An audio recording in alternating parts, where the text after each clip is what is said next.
अस्सलाम वालेकुम वरहमतुल्लाहि वबरकातुहू। केरला हाई कोर्ट का जो बेल ऑर्डर है, ये इसका ट्रांसलेशन के लिए मैं ये वीडियो बना रहा हूँ। सबसे पहले तो इसकी तारीख़ देखेंगे तो 19 दिसंबर का ये बेल ऑर्डर है। और इस बेल के ये कंडीशनल बेल है, तो उस बेल के कंडीशंस मैं आपको पढ़ा देता हूँ। Okay.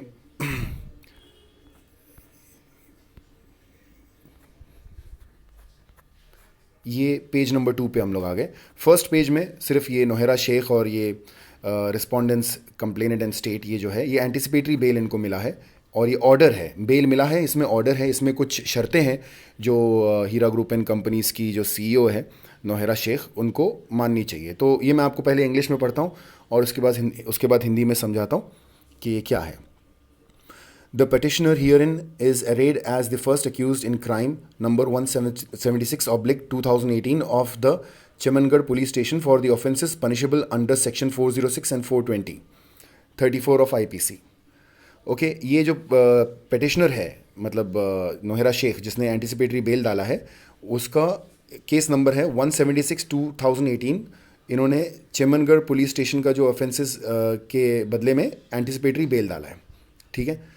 The allegation of the prosecution is that the de facto complainant invested huge amounts in the company brought up by the petitioner herein and others. The de facto complainant was offered high dividends, alleging that the petitioner herein and the company failed to pay dividend as promised. Complaint was laid. Crime was registered and the petitioner herein apprehending arrest seeks bail. ये जो prosecution का जो complainant है, जिन्होंने complain किया है, वो ये बोल रहा है कि ये जो कंपनी है हीरा गोल्ड या हीरा टेक्सटाइल या हीरा, जो भी हीरा ग्रुप का कंप्लेन हुआ है, नोहेरा शेख जो है, इन्होंने नोहेरा शेख की कंपनी में बहुत ही बड़े बड़े अमाउंट्स के पैसे डाले। जितने भी कंप्लेनेंट्स हैं केरला के इन्वेस्टर्स हैं, उन्होंने ये कहा है कि हमने बहुत सारे पैसे डाले हैं इसमें, और जो ये कंपनी है उन्होंने हमको अपना बेनिफिट्स, एक्चुअली डिविडेंड्स होता है, लेकिन कंपनी बार बार बेनिफिट्स बोल के लोगों को बेवकूफ़ बना रही थी कि ये जो डिविडेंड्स है ये इन्होंने दिया नहीं है कंपनी ने काफ़ी टाइम से, और जो इसीलिए ये कंप्लेन रजिस्टर हुआ है। और ये जो नोहेरा शेख है उसने बेल डाली, एंटिसिपेटरी बेल, और उसके हिसाब से ये चीज़ सामने आई, ये ऑर्डर हम दे रहे हैं।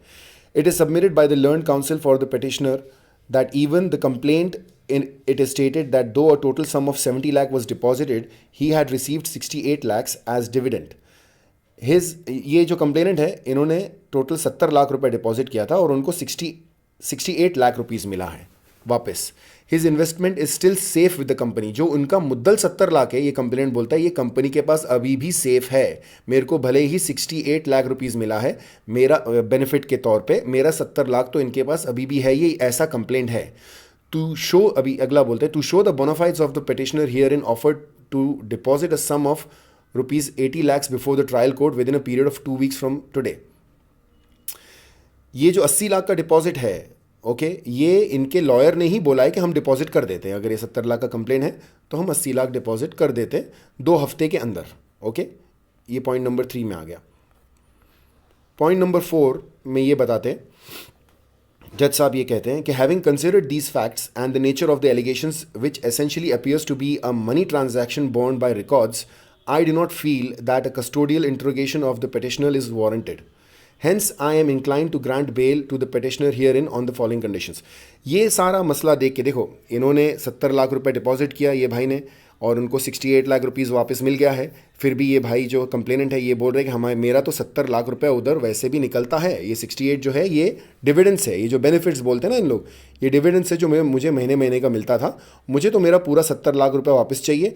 इस केस के अगेंस्ट में नोहेरा शेख के लॉयर्स ने ये बोला कि भाई हम 80 लाख रुपए डिपॉजिट करने को तैयार है 2 हफ्ते के अंदर, तो उस शर्त पे ही इनको बेल मिला है, और बेल देना ही पड़ा कोर्ट को एंटिसिपेटरी के भाई, क्योंकि ये पैसा डालने के लिए मान गए नोहेरा शेख एंड कंपनी। इसमें पॉइंट नंबर 1, 4 में पॉइंट नंबर 1 देखेंगे, ये शर्तें हैं जिसके हिसाब से जज साहब समझा रहे हैं कि भाई ये सारी शर्तें हैं जिसके हिसाब से हम बेल इनको दे रहे हैं। Point number 1, the petitioner here in shall surrender before the investigating officer with in 10 days from today. आज से 10 दिन के अंदर, मतलब 19 तारीख से 10 दिन के अंदर, क्योंकि अभी वो जेल में है तो ये थोड़ा एक्सटेंड हो सकता है, 10 का 15 20 हो सकता है, लेकिन इनको यहाँ पे आना पड़ेगा और यहाँ पे जो इन्वेस्टिगेटिंग ऑफिसर है उनके साथ मिलना पड़ेगा, उनके साथ बैठ के उनके सवालों का जवाब देना पड़ेगा 10 दिन के अंदर। हो सकता है 15-20 दिन पे चला जाए क्योंकि ऑलरेडी वो दूसरी जगह जेल में है। Okay, after interrogation and identification if the petitioner is proposed to be arrested, she will be released on bail executing a bond for a sum of 50,000 rupees with 2 sureties for the like sum of each to the satisfaction of jurisdiction। अगर interrogation में ऐसा लगा कि हाँ इनको arrest करना चाहिए तो वो अरेस्ट किए जाएंगे और उसको उसी वक्त मतलब बेल मिल जाएगा और उनको ये श्योरिटी देना पड़ेगा 50,000 का और दो बॉन्ड देना पड़ेगा 50,000 का और श्योरिटीज़ देने पड़ेगी, दोनों 50,000 की श्योरिटीज़ इनको देनी पड़ेगी। ये फर्स्ट पॉइंट है 4 का।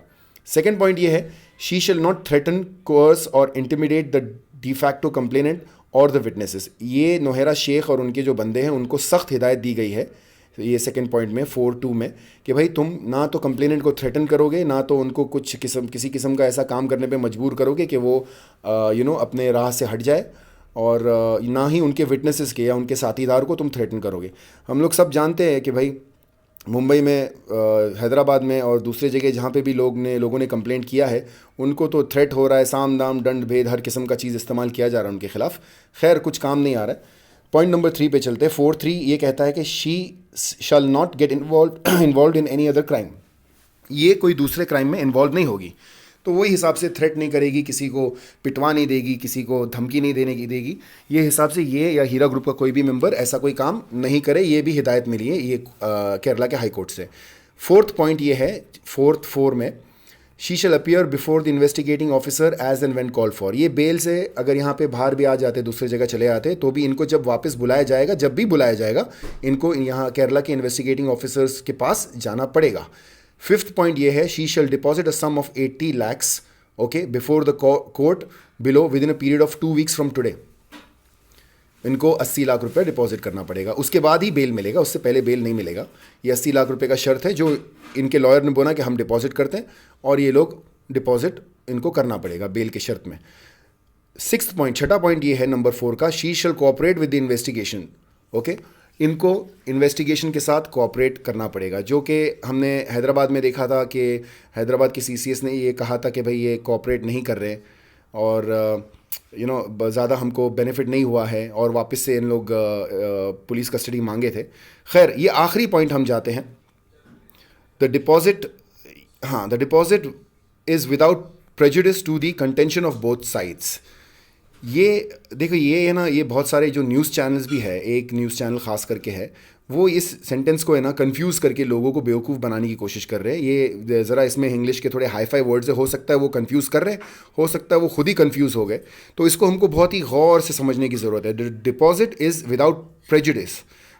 डिपॉजिट ये जो डिपॉजिट हुआ है ये ना तो ऐसा है कि भाई ये क्या बोलते हैं पेमेंट नहीं है, जिन्होंने पैसा डाला 70,000 उसके हिसाब से ये पेमेंट नहीं है कि उनको ये 70 लाख डाला है तो 80 लाख इसलिए नहीं ले रहे कि हम उसको दे देंगे।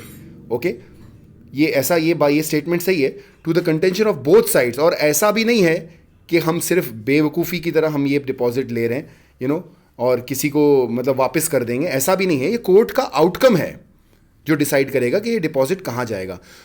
आप समझ रहे हो? तो ये डिपॉजिट जो इन लोग कर रहे हैं, इसके बाद ये केस लड़ा जाएगा और ये केस पूरा कंप्लीट होने के बाद जब जजमेंट आएगा तब ये पैसा डायरेक्ट उसको मिल जाएगा। अगर इसने ये केस जीता, ये कंप्लेनेंट जो है, ये साहब जिसने कंप्लेंट किया, वो अगर केस जीते तो उनको ये पैसा मिल जाएगा, उनका पैसों की ज़मानत हो चुकी है और केस जीतेंगे इंशाल्लाह। उनके पास बैंक स्टेटमेंट्स है, डिपॉजिट रिसिप्ट से जो उन्होंने दिया, और ये पब्लिक इशू है, बहुत सारे लोग ने कंप्लेंट किया और इनकी फ्रॉड जो डॉक्यूमेंटेशन अगर सबमिट करते हैं कोर्ट में कि ये फ्रॉड है, तो इंशाल्लाह ये केस तो ज़रूर जीतेंगे। तो ये पॉइंट आप समझ लीजिए, the deposit is without prejudice to the contention of both sides. मतलब किसी के लिए ऐसा नहीं है कि आप ये मत समझो कि हम ये कंप्लेनेंट को दे देंगे, और आप ये मत भी मत समझो कि हम हीरा ग्रुप एंड कंपनीज़ को ये वापस कर देंगे। इसका मतलब क्या है? जो लोग आपको ये बोल रहे कब से कि अपने पैसों की ज़मानत कर लो, केस करके ज़मानत कर लो, ज़मानत तो हो गई। ये 80 लाख रुपए, ये जिन्होंने 70 लाख रुपए डाल के 68 लाख रुपीज़ कमा लिए, उनकी भी पैसे की जो मुद्दल है, उनकी भी 70 लाख की ज़मानत यहाँ पे हो गई है। तो भाई यहाँ वहाँ की बातों में मत आइए। आप देख रहे हैं पैसों की ज़मानत वाली बात किसने की आपसे, आपको मालूम है ना? हैदराबाद में एक भाई है आपके, शहबाज अहमद खान साहब, उन्होंने कहा था कि आपकी पैसों की ज़मानत करवाओ। तो ये वो बात है कि आपकी पैसों की ज़मानत हो गई। जो लोग आपको ये बोल रहे हैं कि आपने कंप्लेन किया तो आपको पैसा मिला क्या, पैसा मिला क्या, तो भाई पैसों की ज़मानत तो हो गई भाई। 80 लाख रुपया केरला कोर्ट ने खुद बोला है कि आप डिपॉजिट करो, ख़त्म। उन्होंने बोला हम डिपॉजिट करते हैं और इन्होंने बोला ठीक है करो। तो आप समझ रहे हो, ये जो जजमेंट है, ये आप इसकी अगर बारीकी से देखेंगे तो ये जो ऑनरेबल जज साहब है इस जजमेंट में उन्होंने मेरे ख्याल से जितना उनको जानकारी है ना, उतना हम इन्वेस्टर्स लोग में से या हम बोलने वालों में से या सुनने वालों में से किसी के पास नहीं है। एकदम एक एक बारीकी से ये देखिए, छोटा पॉइंट देखिए, she shall not get involve in any other crime. वो कोई और क्राइम में भी इन्वॉल्व नहीं होना चाहिए उनको। मतलब ये जज साहब को क्या हिसाब से ऐसा लगा कि वो कोई दूसरे क्राइम में भी इन्वॉल्व हो सकती है। शी शैल नॉट थ्रेटन और कोहर्स और इंटिमिडेट द कंप्लेनेंट और द विटनेस। इनको धमकी नहीं देना चाहिए कंप्लेनेंट को, या उनको किसी किस्म का बहकावे में नहीं लाना चाहिए, या कोई ऐसा काम करने में मजबूर नहीं करना चाहिए जिसके वजह से ये केस को कुछ फ़र्क पड़े। ये सारे हीरा ग्रुप एंड कंपनीज़ वाले ऐसा कर रहे हैं, और इसको हाईलाइट करने वाले कौन है? जज साहब। तो मैं बहुत पहले से ही बोलते आ रहा हूँ कि मुसलमानों को है ना कोर्ट्स के ना दूर रखा गया है, मेन स्ट्रीम से दूर रखा गया है, डरा के रखे हमको। हमारी देश का कानून बोलते हैं, ये लोग कहते हैं कि हमारे खिलाफ है, तो भाई ऐसा नहीं है, ऐसा नहीं है।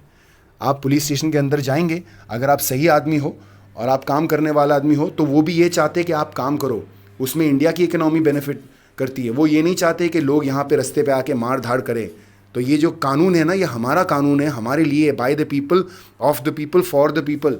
इससे जुड़ो, इससे बेहतर कुछ नहीं हो सकता। यही बात विनीत डांडा जी भी कहते थे सबको कि भाई जुड़ो इससे, आपका पैसा कोर्ट किधर भी जाने नहीं देगी। और ये जो 80 लाख रुपए का डिपॉजिट, आपको क्या लगता है कौन से लॉयर ने आपको ये बोला है कि हम 80 लाख का डिपॉजिट करवा देते इन्वेस्टर्स के लिए? 19 तारीख का ये है, कौन से लॉयर ने करवाया? विनीत डांडा जी ने करवाया। और आज वो क्या हो गए? हीरा ग्रुप एंड कंपनीज के लिए बहुत बड़े विलन हो गए। तो भाई सोचो, कानून का साथ लेने में ही आप लोग का भलाई है। ये भाई जो है, इन्होंने सबसे बेहतरीन काम किया है अल्हम्दुलिल्लाह। इनकी जो 70 लाख रुपया है ये सेव हो जाएगा, और अगर ये इकोनॉमिक ऑफेंस विंग के तहत वाला केस है तो और लोग जुड़ेंगे और फिर और इनको डिपॉजिट करना पड़ेगा। अगर ये इंडिविजुअल केस है तो अल्हम्दुलिल्लाह इनका पैसा इनको पूरा का पूरा वापस मिल जाएगा। जज़ाकल्लाह। अस्सलाम वालेकुम वरहमतुल्लाहि वबरकातुहू।